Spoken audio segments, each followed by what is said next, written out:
afternoon, everyone. Welcome. My name is Szporer. I'm one of the Pillow Scholars. I want to welcome you to this Pillow Talk. Today, dances for an iPhone. If you like modern or contemporary dance on the stage, you might like to try a more portable version, one that can fit into the palm of your hand.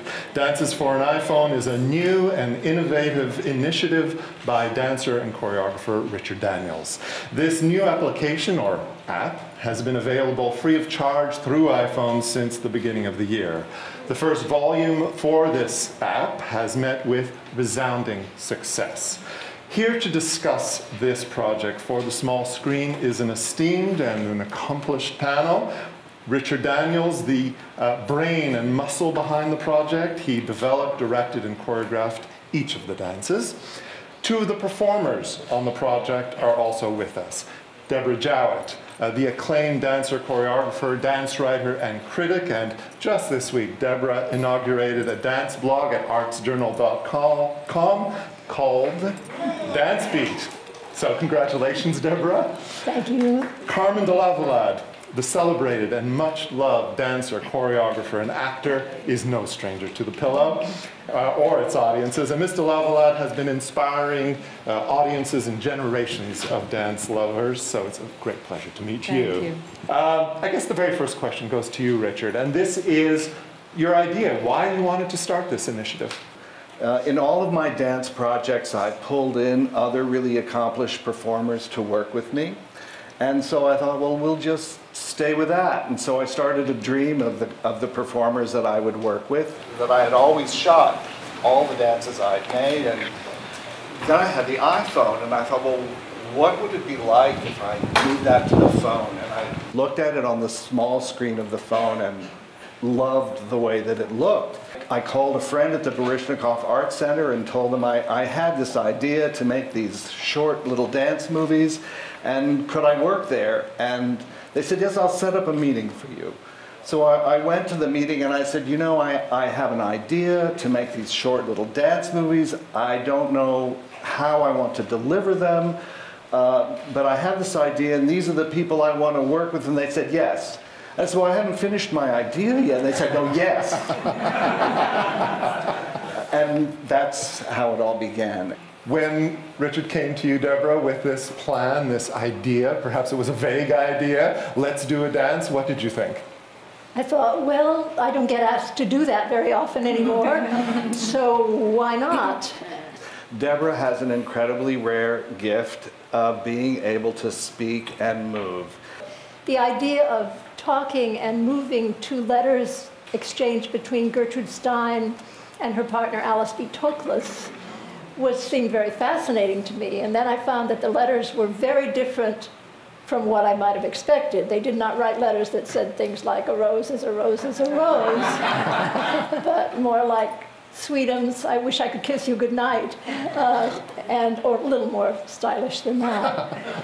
But I was delighted to be asked. I was enthralled with the idea of the project. And so it was a delightful process, difficult, demanding, requiring memory and a lot of meetings, and that was a pleasure. We're going to get into that whole area of the production, but I would like to know, Carmen, from you, your perspective, somebody comes to you and says, I'm going to do a dance for my iPhone. Yeah. What did you think? Well, I've done everything else. Why not an iPhone?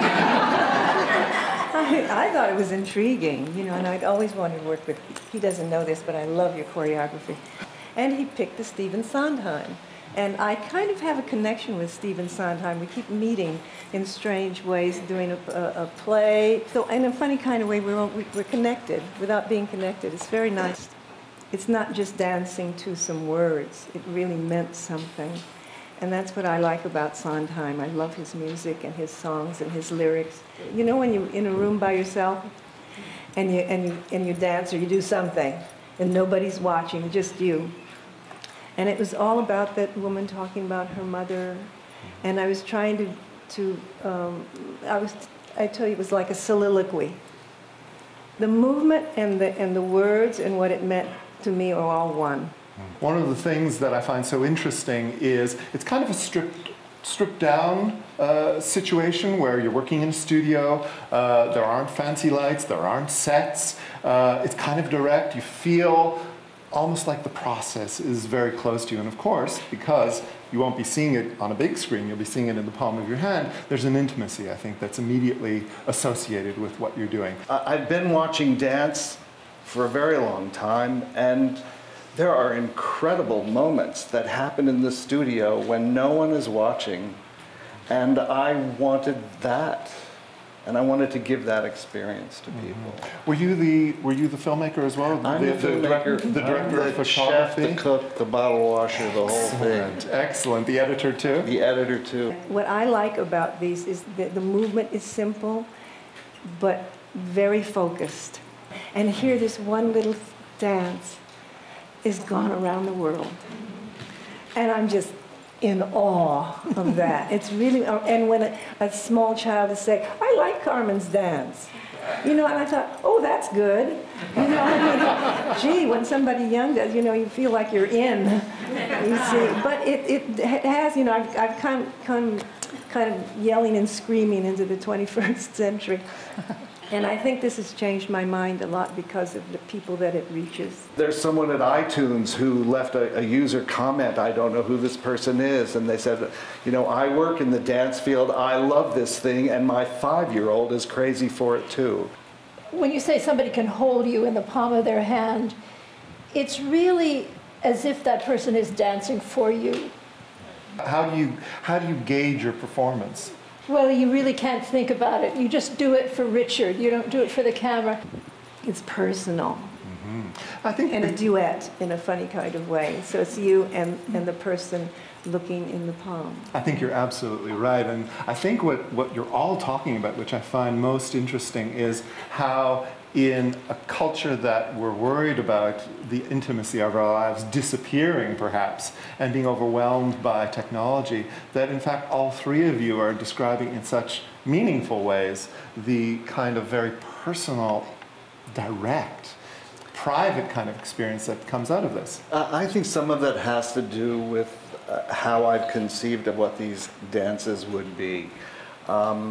Every facet of this has to do with something that I love. I started with little bits of music that I love. I try to imagine who was going to dance what.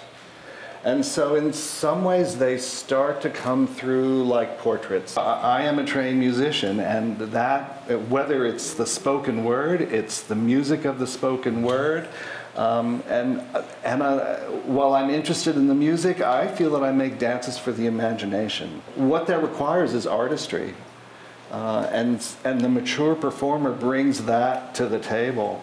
You learn the juice. You get the juice finally. You know, you're too busy drinking the thing without tasting it. You know, and I'm very into like the old Japanese kabuki artists. I always loved. It's the sensitivity and tiny little moves that mean more than a big leg in the air, and things, because they had all that experience behind it. So that the essence, you get the essence of what you were doing, and that takes years. And you know, you forget about the body and the dancing and all that, but you go for what it's really about, and the body will give it to you. Well, I think that's the gift of what this particular project is all about, because it's translating 2 feet away from us all of this very delicious and deeply felt interpretation. I think that's what comes through loud and clear. Well, it's a very rich and wonderful project. I thank all of you here today and all of you as well. Thank you so much. Thank you. Thank you.